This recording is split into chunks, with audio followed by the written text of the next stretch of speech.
Welcome back to Half the Battle. I'm your host as always, Daniel Levy, and joining me now is the face of sports betting in Georgia. I'm talking about Prince Ali. Prince, welcome to Half the Battle. What's up, brother? How are you?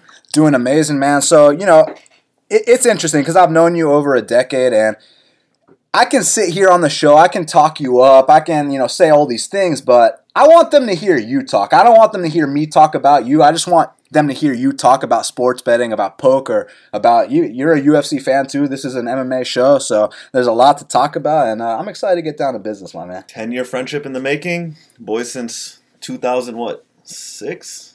A long time. I mean, over 10 years, so. Yeah, my man. And it's exciting to watch you grow your site and watch you grow your following. And I know you've been happy for me, seeing me, build my business and do everything from ground up. And happy to watch us grow together. Absolutely. Now it's time to talk about it, man. So by the time you were 23 years old, it's really 21, but we'll talk about that poker tournament you won when you were 23. But really, by the time you were 21, you were already bringing in six figures. But even prior to that, you'd be sneaking out of class, playing poker, doing the whole bit, eventually started running your own sports book. So let's just take it back a little bit. Where did this all start? Yeah, man. It all started in high school, bro. We would go on the weekend nights just to our friend's place and play for fun. And back at that time, we were buying in for $10 and $20, just small money. But back then, me and my best friend, basically the ones at the game that were consistently winning. And we basically noticed that, poker's not just a game of luck, that the guys that consistently can make the right move at the right time are the ones that are going to end up consistently winning. Luck is a factor, but like in any form of gambling, if you can form an edge for yourself and you do that consistently, you're going to kill it and make money on a consistent basis. So, the whole thing started back then, and everybody else kind of stopped playing. And when I got to college, I decided to keep playing because I was doing pretty well at the time. And gradually it turned into something more serious. I don't know if you remember when I used to work at that Persian restaurant. I was right out of high school. And, I used to do these deliveries on Wednesday night and Friday night to this poker game that all these older Persian guys used to play at. And I mean, knowing how to play poker, I decided to just hop in the game one day and play. What was the buy-in? The buy-in at the time was I think 500 maybe, or maybe 300 or 500, which was not a small amount of money for me back then because I was working in a fucking restaurant. So I hopped into the game one day after making a delivery there, and the first night I played, I won $700. And I was like, wow, fuck this. I'm done working at this restaurant. I was like, I'm just going to come over here and play with these guys because they were all older businessmen, and none of them were playing poker seriously. They were all just kind of, time away from home and from their wives and shit. So I was like, okay, well, I won $700. I'm going to quit my job. I quit, and I started playing there 3 days a week on Monday, Wednesday, and Friday. And before I knew it, after a few months, I saved up $20 grand. And I was like, wow, dude, I'm going to take this shit seriously because, I mean, I see these guys clearly playing like shit, and they're constantly losing.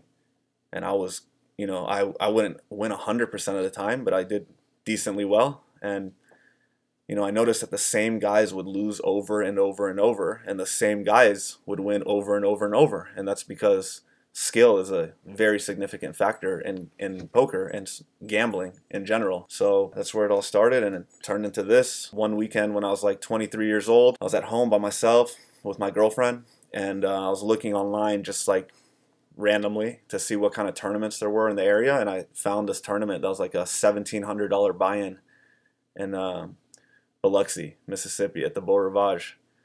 And is that the one that you and I went to? Because we went to Biloxi one time as well when we were on that Gulf Shores trip. We also took a trip down to the casinos in Biloxi. Yeah. We went to that. Yep, that's right. And I told my girl, I was like, listen, I'm gonna go drive to this tournament. It's a 6-hour drive. I was like, I just really feel like going and playing this tournament. This was the Brazilian girl. This was Ellie, the Persian girl. The Persian girl. Yeah. And she was like, no, I don't want you to leave. You're going to leave me at the house all weekend by myself. And we ended up getting into a fight about it. But I was like, fuck this. I just really felt like playing, so I left. And I went, and I got a lot of shit from my girl about it. But I went, and one day went by. The tournament was a 3-day event. So the first day went by, and I survived. And I texted her, I'm still in it. And then the second day went by, and the third day came, and I was still in the tournament. And at the end of the third day was the final table. And this is actually a really significant tournament, because this is the tournament that I went to that not only put me in the map in Atlanta, because now everybody knew I won 6 figures and I had like enough money for my business and for sports and stuff to take basically anybody's bet in town and credibly be able to pay people out. But also, this is where I met my man with, I was telling you about the college basketball handicapper. So this is where I met him, and he was at the table with me. Tell him how much he makes, how much he brings in a year. This guy, I mean, bro, he's, you know, when you're the best at anything you do in this country, specifically this country, when you're the best at anything you do, it doesn't matter what you do, you rise to the top and you can make millions in truly anything. And this dude is absolutely the GOAT of college basketball handicapping. And I know he's multi-millionaire, brings in millions, has a huge following on his website, cost a lot of money to buy his picks, and I mean, he's a boss, bro. He deserves every dollar he makes because he is the best at what he does, for sure. So you got into that fight with your girlfriend. You ended up going to the tournament, come back home with 6 figures. What was the buy-in, firstly, for that tournament? $1,700. $1,700. So, I mean, were you just thinking, like, shit, if I lose this, like, what am I going to do next? Or, like, what was going through your mind? I mean, shit, at the time, it's not like the $1,700 was, like, all my money, but it was significant, but it wasn't, like, a huge part of my, you know, bankroll. But after winning, I mean, that 100K really put me on the map. You know, we got down to the last 3 guys, and that's when I recognized that the last 2 players that were with me were actually professionals, and we decided to chop the prize pool 3 ways, so all 3 of us walked away with an equal amount. But before that point, everybody that I was playing with was an amateur, and when you're playing against amateurs, you have an edge. So it was a great tournament to play in, because I was playing against a bunch of people that aren't playing poker for a living, and that's where I have my biggest edge. Like anything, if you're fighting against somebody and you want to win, obviously it's better to fight somebody who's not as experienced as you or anything. So I was looking around the tournament room, and I was like, damn, dude, I can just tell by looking at people if they're good or bad at poker, really. I mean, that sounds kind of dumb, but it's like I got a really good eye for just being able to, if I play with anybody for just 5 minutes, I can just point out all the pros and all the amateurs at the table within the first 5 minutes. So a lot of people talk about that. There's social cues, there's body language, just the way you play. How do you interpret different signs from different people? Well, honestly, right now in this day and age, the first thing that you the first thing you notice at a poker table, if somebody's good or bad, is basically if they're young or older, because now the young generation of poker has risen to the top, because we're the ones that have, you know, the game got, first of all, poker blew up in like, I don't know if you remember, do you remember seeing poker on TV a lot, the World Series of Poker, like around the time we were probably 10 years ago? Yeah. It blew up when this guy named Chris Moneymaker, he was actually from Georgia too, he won the World Series of Poker, the main event, and won like a few $1 million. And, you know, when he was at the poker table, at the final table, and it was televised, he was at a table full of pros. And he was like one of the only amateurs at the table. And the reason poker blew up was because this amateur was at the table with a bunch of pros, and he's the one that ends up winning. And everybody's like, damn, well, if this guy can do it, we can do it. Because there is a luck factor. So that's when poker just blew up. And the year after that, the World Series of Poker had record numbers every year after that, all the way up until like 2011 or 12. Every year there was record buy-ins, like more and more and more, and it just blew up. And yeah, that's how poker got on the map. So you were going to this game about 2 or 3 times a week. This is before you won the 100K. This is, you know, back when you were working at the Persian restaurant. So you go to this spot, and you end up beating a lot of these guys that play regularly. Now, how were you able to do that? Was this due to, because I know that you've read books in the past, I know you've studied, I know you put the work in. So going into those games against regular players, how were you able to overcome them and win? Man, honestly, they played a lot, but, you know, they consistently make basic mistakes, like fundamental mistakes. And, you know, even though I wasn't the player that I am now back then, I was better than my competition. And in poker, if you're better than your competition, you're going to, you know, with a large sample size, you're going to end up winning. So I was able to adjust to the game and take advantage of their mistakes. And it's funny because those guys still play poker, but I don't really play with them that much anymore because the buy-in is, back then it was too big for me, but now it's too small. So, you know, you're saying that buy-in's too small. So what kind of buy-ins are you dealing with these days? Yeah, the games that I'm playing in today are like, you know, usually around like 1,000 minimum buy-in or 2,000 maybe. But I mean, with basically an unlimited cap buy-in, like, you know, you can buy in for anything you want, really. If a guy wants to come down and sit down with 50K, he can. What's the most you've ever bought in on a game? The most I've ever lost altogether was around 50K in one night, and actually my biggest win I've ever had was like 3 months ago. I won like 60K. Holy shit. Yeah, I've had 50K lost twice, and I've had a 50K or more win 3 times so far, not including tournaments. I've won 100K in a tournament once, and I won 50K in a tournament online, like maybe twice. And, you know, like some other small numbers, like 17, not small, but smaller numbers, 17K, 20K, stuff like that. So you mentioned the World Series of Poker. Now, this is one that's still on your goal to be #1 at. You've gone there, haven't made it to the #1 spot yet, but just the fact that you've been in the World Series of Poker, no chumps are just going in there and playing in that game. So what's that experience like? Yeah, man, the World Series of Poker is such an incredible experience. If you're a poker player, I mean, it is just so much awesome fun. You go out there. I go to Vegas every single year for about 6 weeks. The whole World Series of Poker lasts for right under 2 months. I usually take like a week off in between and come back home. But go out there. There's a whole bunch of tournaments ranging from smaller buy-ins to the big, the main event, which is a $10,000 buy-in, which I've played every year except for last year, which is the only year that I didn't go. And we'll get into that later. That was a really bad year in sports and my business last year. Is the reason I missed it. But every year besides last year I've gone, and it is just a fucking awesome adrenaline rush. I play a whole bunch of tournaments ranging from $1,000 buy-ins to 2 to 5 to 10, you know. Play poker every day. You don't have to play a tournament every day, but there's tons of like cash games. You know the difference between cash game and regular tournament poker? They might not, though. Okay, so cash game poker is the type of poker that I was playing in the beginning with those Persian guys from like the restaurant. Houses, going to people's houses. Yeah, private games, private homes. It's basically you buy in with cash. You get the same amount that you buy in for in chips. So like a $500 buy-in, you'll get $500 in chips. You can come and go as you please. If you buy in for $500 and an hour later you have like $2,000 in chips in front of you, you can get up and leave, so you make $1,500. Whereas in a tournament there is only one winner, one first place winner who wins the biggest prize. Everybody gets the same amount of chips. So in the $10,000 buy-in, the main event over the summer in Vegas, you buy in for $10,000 and they give you 50,000 chips. However many players there are in the tournament, they cash out like 10% of the field. So if there's 10,000 players, the first 1,000 players get paid out. So about 9,000 players get nothing. You bust out, you lose, you can't come back in. So that's the main difference between cash games and tournament poker. You can always come back in a cash game. You can't come back in a tournament. Once you lose those chips, you're out because there has to be a winner. So 10% of the field gets paid. First place usually gets about like 18 to 20% of the total prize pool, and then it drops down lower and lower from there. So second place will get half that, third place will get and it just keeps dropping down. Usually the like for example in that tournament, the person who gets like 1,000th place will get usually double the buy-in. So gradually it'll go up from every person from there.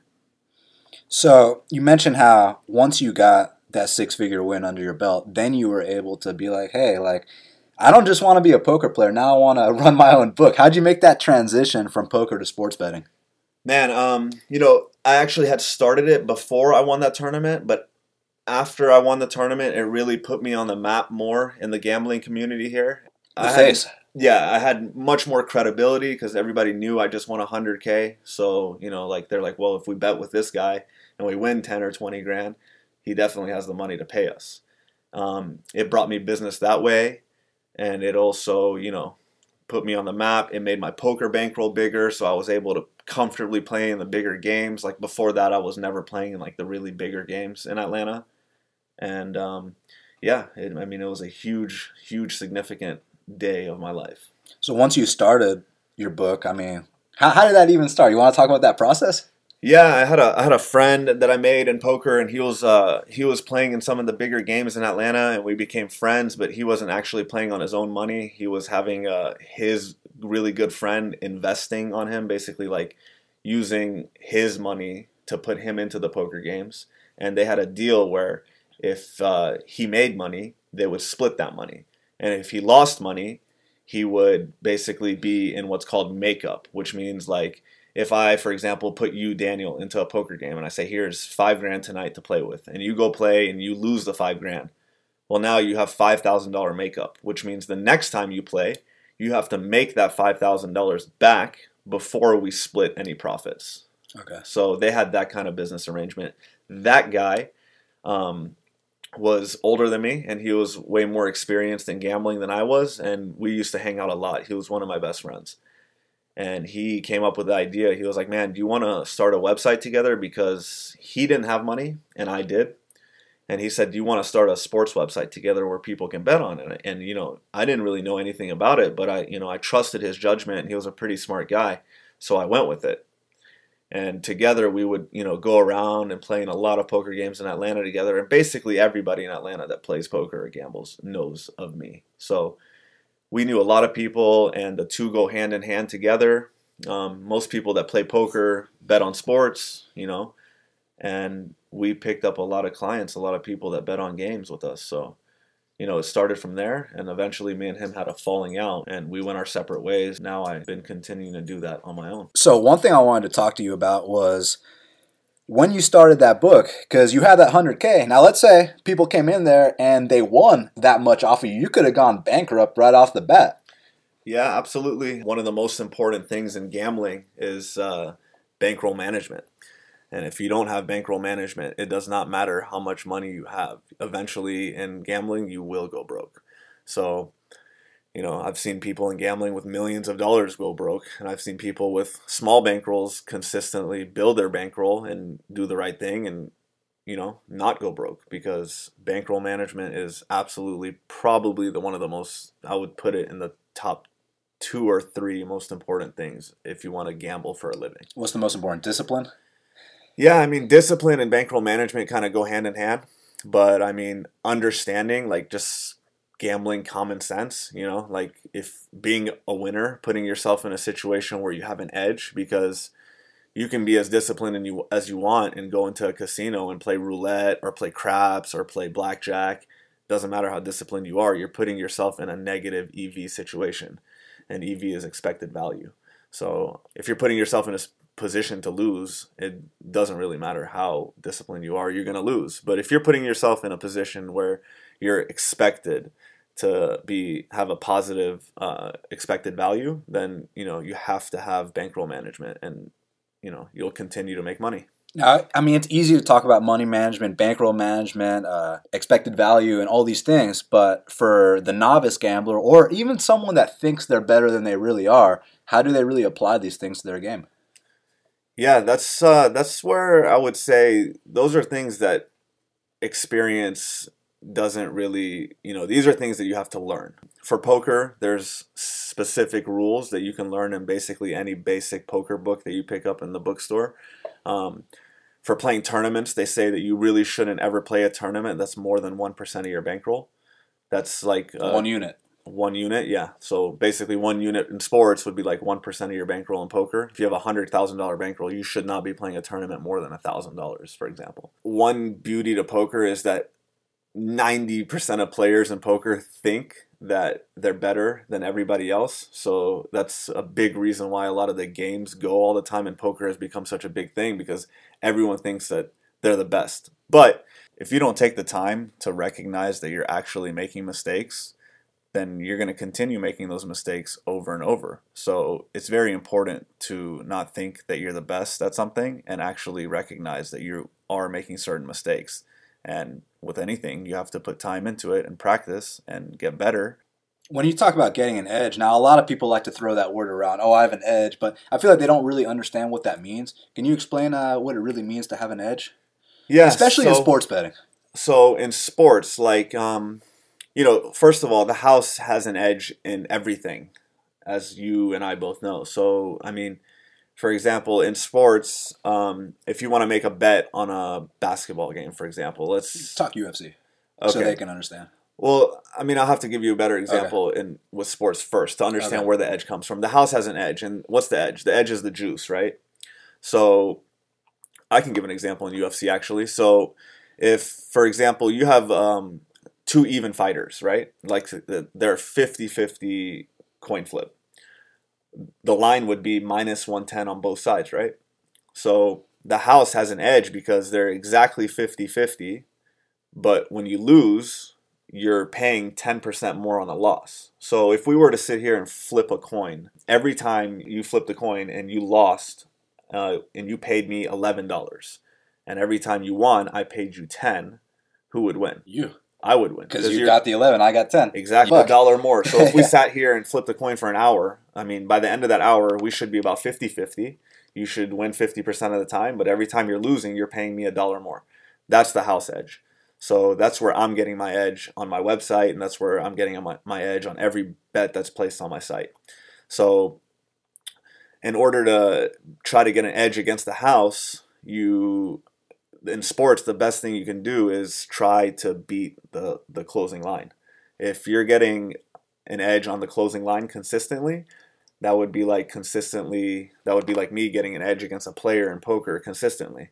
So your object would be to beat the closing line, and you consistently do that, you're going to win. And for me, it would be to get my money in the poker game with the best hand. And if I can consistently do that and have like a 60 or 70% chance to win against my opponents every time, well, you know, I'm going to win 7 times and I'm going to lose only 3, and I'm going to make money the same way you would. There's something we got to address here for the people listening, because I feel like a lot of these up-and-coming bettors, they don't really have emphasis and they don't know the importance of the closing line value. For them, they just feel like, okay, as long as I'm picking the right side, that's all that matters. They don't even care about the line. You know, to them, it's like, well, if I get a good line, cool. But as long as I'm picking the right side, the winning side, that's all that matters. But I want you to explain why long-term it is imperative to get the best line possible.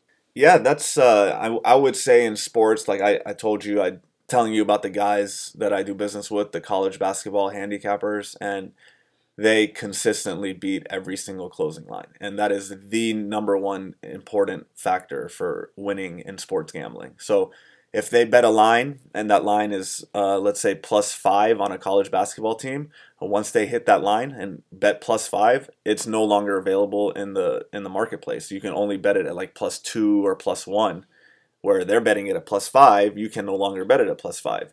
So they're getting about a 4-point edge on every single game they bet. Where in MMA, if you were to do the same thing and bet a guy, an MMA fighter, at like -200, and now the line moves to like -250, and if you can do that on a consistent basis, you will come out ahead for sure. The sharp guys that I deal with right now, if they get a line that's half a point off of the line that they feel is the correct bet, they will pass on that line, which can also translate into MMA lines, because half a point is equivalent to 10 cents on a line. So in your situation, if you feel like a correct bet on a fighter would be +150 and the line is +170, well, you're getting 20 cents in positive value. Where if the line was like +140, that should be a pass, and your clients shouldn't be betting it at +140. They should only be betting it at the correct line, which is above 150, for example. Or you could, I mean, if you wanted to guarantee yourself money, you could bet the opposite side after the line has moved and guarantee yourself money, because the line on the dog would move as well. Very true. That's a quick way to get 10K, huh? That would be a quick way to, I mean, you could do that every single fight and be guaranteed money if you can beat the closing line. The same way the college basketball guys, if they bet +5 and then the line will move to +1 in a college basketball game, if they come back and bet -1, now they have a 4-point middle where they can't lose. They can only lose the juice if it doesn't land in between those numbers. So if the game doesn't end between 1 and 5, they lose only 10% of their bet on the juice. But if it lands in the middle, they win both bets. So, I mean, if you're good at math, it's pretty simple to figure out that, you know, they would only have to win 1 out of every 20 bets to just break even by falling into the middle. Because when they win the bet on both sides, they're winning 2 units, right? They win 1 unit on -1 and 1 unit on +5. But if If they lose, they only lose 10% because they win one bet and they lose the other bet. So they only have to win 1 out of every 20 times because they win 2 units. But this is contingent on these big line movements. This is contingent on 50-cent line movements, 40-cent line movements, things like that. Yeah, but if you can consistently get, I mean, the line only has to move about 30 or 40 cents for you to just guarantee yourself to break even. If it moves anything more than that on a money line spread in MMA, then you can guarantee yourself money. And if you can guarantee yourself money, I mean, I would say why not take it? Even as a gambler, the object of the game is to make money, right? So Yes. if you can guarantee yourself money, why not? I agree. So what's your opinion on parlays? And as someone who runs your own book, you see literally all the mistakes that these gamblers make. You see all the opposite of mistakes, all the right things they're doing. So what kind of success rate do parlays have in your book? Man, to be honest with you, if I have a new player, somebody that wants to come bet with me, and I see them betting parlays, my eyes light up. It's just. So is it really a bookmaker's dream? It is the dummy bet. Them parlays and teasers are the dummy bet. If I see anybody betting parlays with me, I will never ever say no to that. I don't care if they win 10 weeks in a row. I'll never say no because it is the dummy bet. If I see a guy comes in and starts betting straight bets only, and I see he's consistently betting the same unit on every single bet, and he's consistently beating the lines by even a point or two, well, I know this guy's doing something right, and he's getting some sort of good information, or he is a good handicapper himself. And I'll give that about a few days before I cut it off. And I don't give a shit if they lose. I'll still cut it off because eventually they're going to be on the right side of the coin. Now, you say that, but you have guys in your book now that some have owed you upwards of $700K. One guy. So, I mean, well, others are 100K, right? So I'm just saying it's all over the board. Some owe you 50K, but I've seen it as high as 700K. So I'm just saying, how do you determine, like, this guy's done? Because people risking that much, are they really betting parlays? Yeah, I mean, there's the big losers. Yeah, big people that are losing really, really big are betting a lot of parlays for sure. But I mean, I let somebody go in this business. You got to be a pretty good judge of character. If I see somebody that has been playing with me for a long time and it's always been good for the money, and now he's in a certain situation where he can't pay me right away or whatever.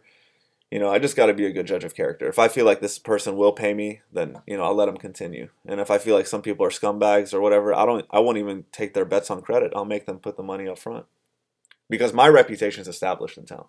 Everybody knows me that plays. Everybody. So they know that when they win, they get their money right away. No excuses, no bullshit, no nothing. Here's your money in an envelope. So I'm sure one thing that the fans would like to know is, how do you get someone to pay you when they owe you upwards of $700K, let alone the guys that owe you little 50K? And I say little, that's a lot. There's people that can collect for me if I have to resort to that, which is a last resort for me. If I see people that come and just straight fuck me over, win some money for me, and then lose and won't pay me, well, that's like complete disrespect. And if I have to, I will chase that money and do what I have to do to collect it.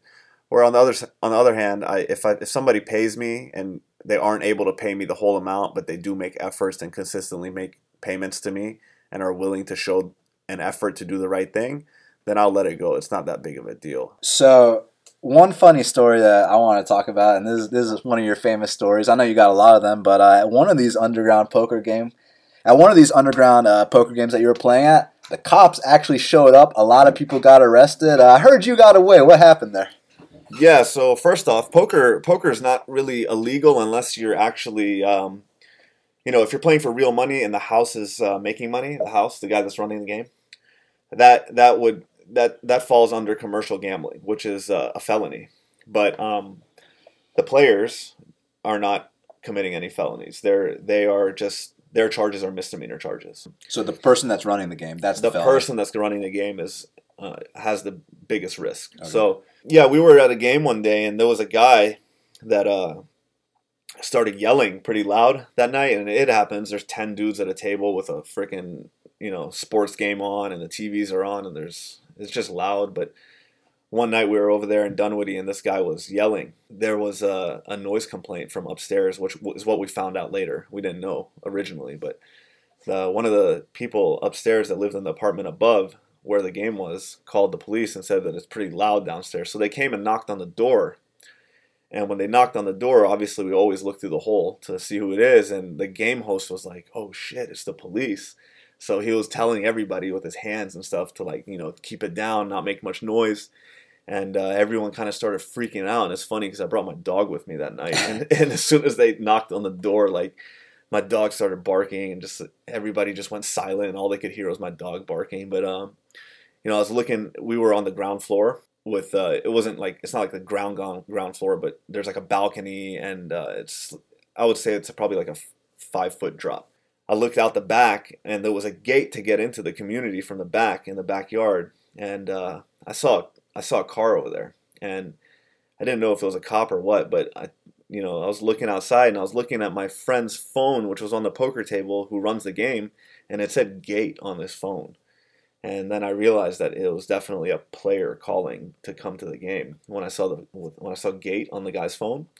So I took a good look outside and I was like, well, looks like the coast is clear, man. So I told everyone inside, I was like, guys, why don't we jump off, the balcony and just run out of here? And, we can't get in trouble. And everybody was so, like, everyone was just freaking out. So they weren't really thinking clearly. But the game host was like, no, don't open the door. Don't make a commotion. And I was like, dude, I'm getting the fuck out of here, bro. I was like, I don't give a shit. You're not going to hold me back. So I opened the door. I grabbed my dog and I jumped over and I ran out to the car that was at the call box. And we hopped into the car, and I was like, bro, the police are at the door. I was like, get out of here. So we left, and a few other people jumped off and left, and we all got out of there. And I shit you not, as we pulled out of the neighborhood, I saw 3 Dunwoody police SUV cars. They just pulled into the back, and they saw that the door was open, and they just went right up to the door and didn't let anybody else get out. And everybody that was there got arrested, bro. Didn't you say a couple people were able to get out, but then they went back an hour later to get their cars and the cops were still there? Yeah, man. It was more like 3 hours later, about like 3 or 4 hours later. A few of the guys that jumped off and left with me, we all met up at one of our friends' house that was close by, and we were all over there, just couldn't believe what happened. And they were like, well, I guess it's been like 3 or 4 hours. We should be good by now. So they drove back to the apartment complex and tried to get their cars. The police were still there, and one of them was in the parking deck, and they saw a few guys pull in to get their cars, and they stopped them to talk to them. And obviously you can't just get arrested for, walking up somewhere and getting your car. But what happened is there was a piece of paper inside of the apartment when the game was going on. And they, it had everybody's name on it with how much money they had bought in for and all that stuff, that every game does. And they matched up their names to the guys that pulled back to get their cars. And because their names were on that paper, they had probable cause to arrest them. Wow. Yeah, sucks for them.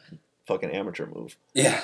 At least they were able to get out, the next day or so. But yeah. Yeah, everybody got bailed out. And, nobody was charged with anything. Obviously, we got a lawyer, and they took care of that. For sure. So as someone who runs your own book, professional poker player, professional sports gambler, so you know the importance of winning long term, because you haven't just been in this for 1 year, you've been in this over a decade. So you've seen people go through their skids, you've seen people go through their win streaks. So what's your opinion on winning long term and people having skids and all that? Yeah, man. Losing is part of gambling. It doesn't matter how good you are. It doesn't matter if you're the best handicapper in the world. I mean, everybody has ups and downs. And, you can sit here and flip a coin 20 times and you might flip the wrong side. You might call tails 20 times in a row and it might land on heads 20 times in a row. There's no telling, right? It's gambling.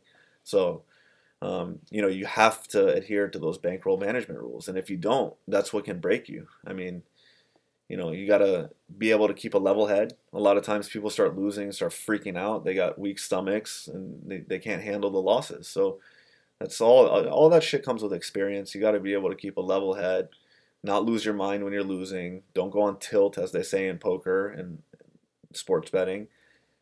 Try to keep a calm level head and just do the right thing. If you're doing the right thing, you will make money in the long run. But anybody can have a bad run. Like, I had a horrible run last year. So it can happen to anybody. But if you have the bankroll to outlast the bad run, you'll prosper. Yeah, and I feel like a lot of people don't understand what you mean when you say long term. Because for them, long term might be 6 months to a year, but for us, long term is a decade, bro. Long term, I mean, long term can you want to a long term will be more than a decade. I mean, I want to be in this for more than a decade. The rest of our lives, forever. I want to be on the right side of this for as long as I can. But when I say the short term, I mean you can have a bad run in a short term time. That short term time can actually last for a really long time. Like I never thought that I would have the year that I did in 2018 for the whole fucking year. I mean, it lasted the entire year. And I'm the house. I have the edge. I'm not supposed to lose in the long run, right? But I mean, I lost the entire year. So if I didn't have the bankroll to be able to last and keep going, then I would have had to stop, right? yeah. So I mean, you got to have the bankroll. You got to be able to last through the bad runs, and the bad runs can last a really long time, unfortunately. So that's just credit to the discipline and the money management. Yeah, I mean, everyone can do a better job at money management. I mean, when you make money, you want to spend it. That's just natural, right? Like if you have money, you want to spend it, but you gotta, not blow your load. Why do you think people are so tempted when they have a bad night they start chasing, they start live betting, they start betting on other sports, they do the whole bit? Why do you think that happens instead of just being like, all right, got to calm down, take a breath, come back for the next day? That's it, bro. That's the same thing that happens in all forms of gambling. I mean, in poker and sports and everything. I mean, I have tons of experience in poker and I have tons of experience in sports. And, when I see people that bet with me, and I see guys that are losing. I mean, they are one person when they're winning, and they're one person when they're losing. Like, everybody will eventually lose their mind and start going crazy. I see guys that bet so disciplined when they're winning, but as soon as they start losing a little bit, they will start putting in parlays. They'll start betting live. They'll start betting this and that, and you'll think it's a different person that's betting, but it's just this guy has no control over himself when he's losing. So you got to keep that level head. I mean that's also a part of bankroll management, keeping that level head and not losing your fucking mind. If you do, you're going to go broke. 100%. So what percentage of players beat the books long term? I would say less than 1% can beat the books. It's very, very difficult to beat the book long term. But with that being said, there are people that do beat the book. And, and as I was saying before, the most important thing is if you can get that edge. What's the edge? The edge is beating the lines. If you can beat the lines, you're on the right side of things. But I mean, like I do. I mean, crazy shit happens in MMA. Crazy shit happens in sports. I mean, you could have a bad run and go on a skid for months, maybe even a long 6 months. But beating the lines is your number one determining factor that you're on the right side of the game. For sure. So, what's your opinion on underdogs versus favorites? Well, honestly, for MMA, I would always prefer betting dogs, man. I think that people that play big favorites are definitely, it's just so much risk for little reward. And if you can spot it, like, man, think about the guys that bet on Holly Holm that night against Ronda Rousey. I mean, you risk nothing and you win a shit ton, Or even Amanda Nunes 2 weeks ago versus Cyborg. Yeah, I mean, what was that, like plus 250, 300? Something like that. Yeah, I mean, you always want to cash in on dogs. Dogs are just the way to go because if you have one bad apple on a favorite, I mean, now you've dug yourself into a 5, 6, 7, 8, 9, 10 unit hole, and you got to win 10 bets to win your money back. And I think the right way to go about it is definitely, picking out those dogs that are undervalued. Yeah, I agree with you, man. I noticed that myself. Speaking about skids, 2018 was actually my worst MMA betting year. Only, won like 5 units of profit, which the year before I won like 45 units, right? So it was my worst year by far. But one big difference I noticed was I bet more favorites this year, and I didn't have as much success. But when I was betting dogs exclusively, that's when I was having my most success. Yeah, I mean, that relates to what I was just saying, bro. I mean, did you dig yourself into holes like by betting like minus 300? Now you got to win 3 bets on a plus 100 just to break even, right? I mean, you don't want to dig yourself into holes. It's the shittiest thing you can do. And I really think that you can cash in on underdogs a lot better than favorites. Favorites, although they're supposed to win more often, if you can find those dogs that are undervalued, like, anybody that bet on Holly Holm? Not really. I mean, if you go back and look at it now, do you think that, leading up to that fight, do you think that she was probably a bad matchup for Ronda Rousey? Now, after the fact, it's like the worst now matchup ever. The way we look at it now is like any good striker was a bad matchup for Ronda, right? It's just at the time she was this mythical creature. Exactly. But if we can find those bad matchups before they happen and cash in on those dogs, is where you're going to make your bread and butter.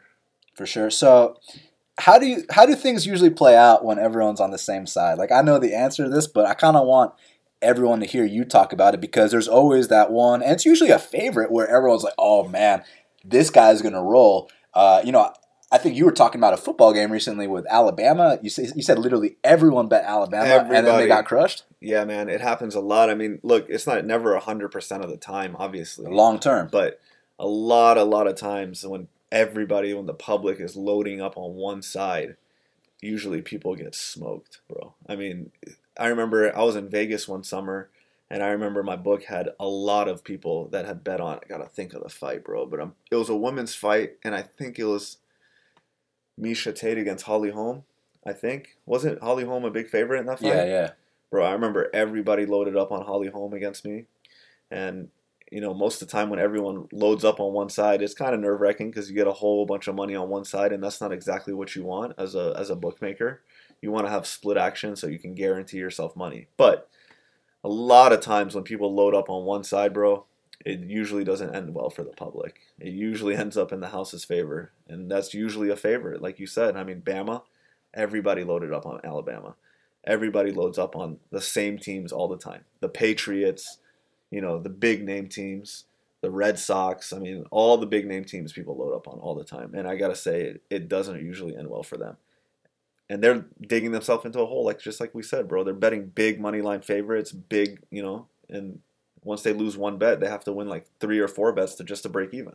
So there's the famous quote that these big Vegas casinos weren't built off everyone being on the same side. So my question to you is, how come the majority of the time when everyone's on the same side, it seems to lose? Like, why does it work like that? Bro, I don't have the answer for you there. I mean, I just don't know why everybody bets on the same side all the time. The public loves betting on the same shit over and over, and I gotta say, it usually works out for the house's favor. Yeah, that's. I'm not upset with it when it happens at all, and I'll be honest with you, I'm not upset with it when people win either, because when people win, it's what draws them right back in to keep going. So, is it true that if you're good enough, there's no reason to go tout? No, absolutely not, bro. If that was the case, then why would my guy that I was telling you about be a college basketball handicapper? Why would he be selling his plays? I mean, this guy is selling his plays for $2,500 just for 75 plays for a season. Just one season. And he's got hundreds of people that are buying his plays. And he is the best. So why not? Why not help people make money, and why not help people be on the right side of things? I mean... Well, I feel like people that, I don't want to say are broke, but, people that have some kind of opinion about gambling think that touts are... the devil or something like that. I guess because there's a lot of frauds out there.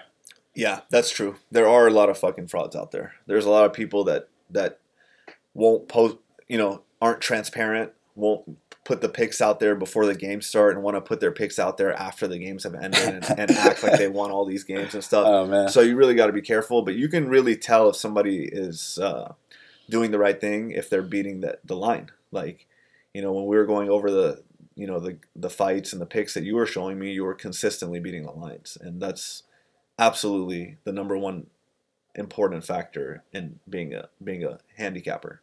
And the guy that I deal with does the exact same thing.